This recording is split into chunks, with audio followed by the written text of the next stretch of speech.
পূর্বাঞ্চলে রাজুকের প্লট বরাদ্দে দুর্নীতি অনিয়মের মামলায় সাবেক প্রধানমন্ত্রী শেখ হাসিনা ও তার মেয়ে সাইমা ওয়াজেদ পুতুল সহ 18 জনের বিরুদ্ধে গ্রেফতারি পরোয়ানা জারি করেছেন আদালত। মামলার পরবর্তী শুনানি হবে 4 মে।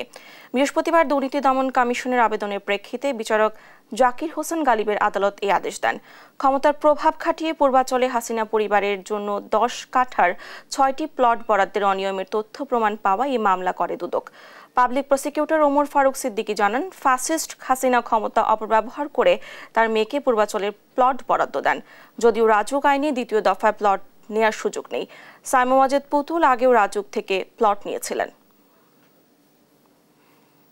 রাজুকের যে পূর্বাচল যে প্রজেক্ট আবাসিক এলাকা, সে এলাকায় ফ্যাসিস্ট হাসিনা ক্ষমতা থাকা অবস্থায় অবৈধভাবে সে নিজে এবং তার মেয়ে এবং তার ফ্যামিলি শেখ রেহানা এবং শেখ রেহানার মেয়ে ছেলে তাদের বিরুদ্ধে তাদের নামে সে অবৈধভাবে সেখানে প্লট বরাদ্দের একটা সে তার ক্ষমতা অপব্যবহার করেছে এবং সেখানে শেখ পল্লী নামে একটি তারা পল্লীও ঘোষণা করেছে। এই মামলায় আসামি এক নম্বর আসামি হলো সাইমা ওয়াজেদ পুতুল এবং 2 নম্বর আসামি হলো ফ্যাসিস্ট শেখ হাসিনা।